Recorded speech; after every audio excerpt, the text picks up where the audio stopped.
విశాఖలో వైఎస్ఆర్సీపీ కాపు నేతలు breakfast meeting ఏర్పాటు చేసుకున్నారు. గాజువాకలో మాజీ ఎమ్మెల్యే ధర్మశ్రీ ఇంట్లో వారి సమావేశం జరుగుతోంది. ఈ భేటీకి మాజీ మంత్రులు అంబటి రాంబాబు, గుడివాడ అమర్నాథ్ ఇంకా మాజీ ఎమ్మెల్యేలు హాజరయ్యారు. అంబటి అరెస్ట్, ఇటీవల జరిగిన పరిణామాలపై ఈ సమావేశంలో చర్చించే అవకాశం ఉంది.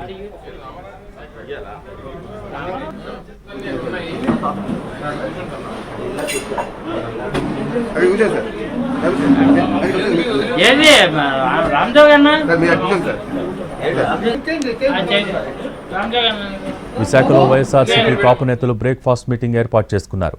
గాజువాకలో మాజీ ఎమ్మెల్యే ధర్మశ్రీ ఇంట్లో వారి సమావేశం జరుగుతోంది.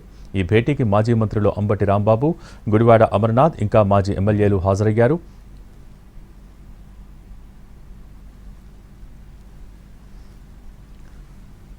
ప్రస్తుతం అంబటి రాంబాబు మాట్లాడుతున్నారు. లైవ్ ద్వారా చూద్దాం. అమరు, అదేవిధంగా ధర్మశ్రీ గారు ఇంకా తదితర నాయకత్వంలో పెద్ద ఎత్తున విశాఖపట్నం నుంచి బయలుదేరి నా ఇంటికొచ్చి నా కుటుంబ సభ్యుల్ని పరామర్శించి ధైర్యం, సంఘీభావం చెప్పినందుకు వారికి నా హృదయపూర్వకమైన ధన్యవాదాలు తెలియచేసుకుందామనే ఉద్దేశంతో ప్రత్యేకంగా రావటం జరిగిందని ఈ సందర్భంగా నేను మనవి చేస్తున్నాను. నేను కష్టంలో ఉన్నప్పుడు అన్యాయంగా, అక్రమంగా దాడి చేసి జైలుకు పంపినప్పుడు అందరూ ఎంతో ప్రేమతో వచ్చారు.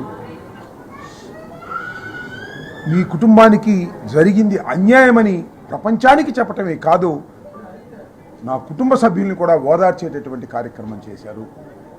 చాలా దూరం నుంచి ప్రేమతో, అభిమానంతో, ఏ విషయాన్ని ఆశించుకోకుండా వచ్చినటువంటి వీరందరికీ నా హృదయపూర్వకమైన ధన్యవాదాలు మరీ మరీ చెప్పాలనే ఉద్దేశంతో నేను జైలు నుంచి వచ్చిన తర్వాత ఇంటికాడ అన్నీ చూసుకున్న తర్వాత తొలిసారిగా ఇక్కడికి వచ్చి వీరికి నా ధన్యవాదాలు తెలియాలనేటువంటి ఉద్దేశంతో నేను ఇక్కడికి వచ్చానని మనవి చేస్తున్నాను. వీరు చూపించినటువంటి ప్రేమ ఎప్పటికీ మర్చిపోలేనని కూడా ఈ సందర్భంగా నేను గుర్తు చేస్తున్నాను. ముఖ్యంగా నా కులస్తులు ఆల్మోస్ట్ నా కుటుంబ సభ్యుల్లాగా భావించారు. మా అంబటి రాంబాబుకి అన్యాయం జరిగింది అని భావించారు. ఒక కులం మరొక కులం మీద దాడిగా దీన్ని భావించారు.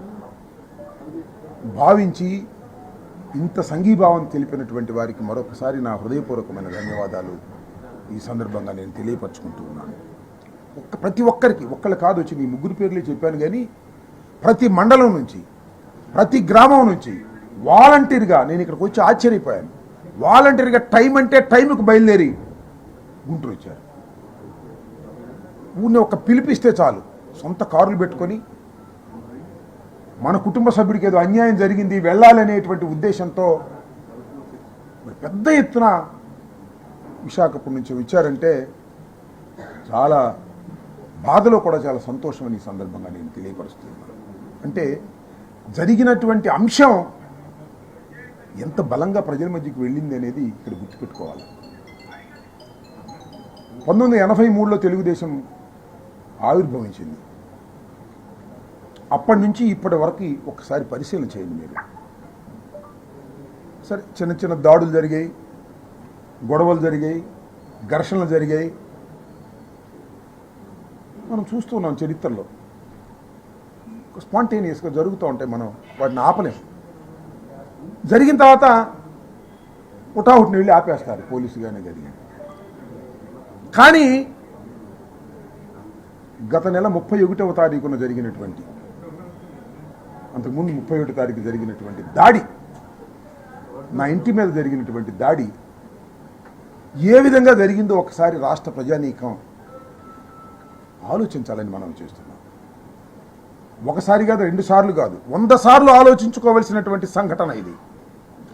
చరిత్రలో ఎప్పుడూ జరగనటువంటి అతి ఘోరమైన సంఘటన. 5 గంటలకు దాడి ప్రారంభమైంది.